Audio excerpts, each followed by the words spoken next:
What's going on, you guys? So this is going to be a somewhat short video because it is blistering hot out here today. But here I've got my Coleman BT200X, and I've gotten this bike going about 31 miles per hour at the moment. And I know that may not seem too terribly impressive considering the 80cc bike I have goes about 35 to 36. But this is a really cool bike. It's also a really heavy bike, and it has a 196cc engine on it.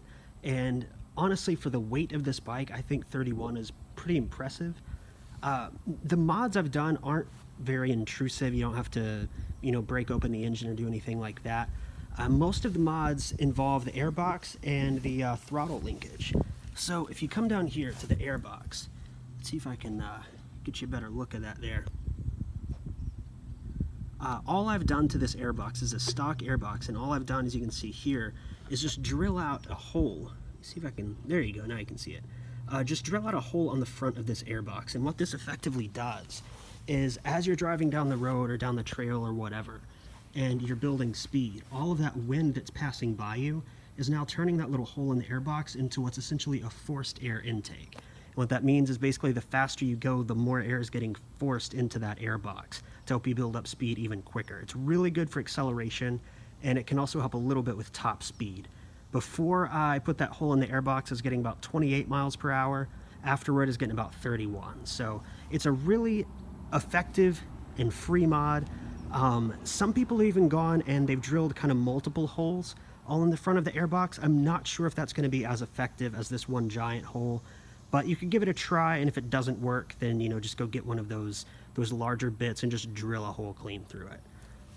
The only other real mod that I did to this is going to be very difficult to show you here, but underneath the gas tank here, you can kind of see, if I can get you a little better look there, there's part of the throttle linkage underneath the gas tank here. And what that operates is the governor in the engine. And you can kind of see it here. It's this metal rod here. It runs all the way to the top of the carburetor and all the way under the gas tank. And I'll try to kind of paint you a verbal picture here since it's hard to see, but right around in this area underneath the gas tank on that linkage, there's going to be two holes in that arm. And what you're going to do, if you can see here, if you see that green kind of knot right there, what you're going to do is take a piece of, you can use a, like a metal coat hanger, you can use a paper clip if you have to. What this little green kind of knot metal piece here is, it's basically a Christmas ornament hanger. And I took that, let me see if I can take this airbox off and give you a little bit better look. It's probably not going to help you too much, honestly. No, that really didn't help at all. But anyway, all you're going to do is tie that green knot there. You're going to take your metal piece and you're going to stick it into the two holes that are on this linkage here.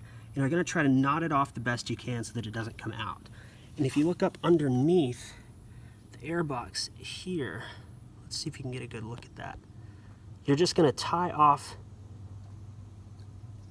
your metal piece here onto the throttle so that as you pull your throttle here, it's going to pull that governor with your throttle. It's really simple. I know it's kind of hard to explain and it sounds kind of super complicated because I'm doing a bad job of explaining it. But you're just going to tie off that green piece to your governor linkage, tie it off to your throttle linkage, so that, like you see, as you pull the throttle, it disconnects that governor. And what that does is it makes it so that you don't have to break open your engine to disable the governor. This effectively does all that for you, and it's much safer. You don't risk over revving your engine. And really the main kind of plus to this, rather than breaking open the engine, is that now when you start your bike and you have the choke on, it's not going to rev to the moon and back and your bike go launching off into oblivion just from starting the bike. Whereas if you remove the governor from the inside of the engine, you risk that happening. You risk starting your bike and it just immediately revving up and just taking off. Trust me, I've been there. I know that's exactly what happens. Certain engines aren't that way, but I know this engine is that way, and my other 80cc bike is also that way. So that's the safest way to do it, and that's really all the mods I've done to get this bike to 31 miles per hour. You may have noticed on the handlebars up here, I have done a couple other modifications. They're not really necessary, it's just kind of personal preference things. All I've done is I've removed the hand grip throttle and in place of that I've put one of these thumb throttles, kind of like what you'd see on a four-wheeler, and then I just relocated the on and off switch over here. Main reason I did that is because I had an issue, this is just me, it's nothing with the bike, of I'd be going full throttle and my hand would just kind of migrate down as it got super sweaty from riding for a while, and that throttle would snap shut and the bike would lunge and try to throw you over the handlebars. So all I did was just replace that with one of these thumb sticks so that I can kind of grip the bike and kind of hold on a little bit better there, and then I moved that over there just because it wouldn't fit over here any longer. But yeah, that's basically it.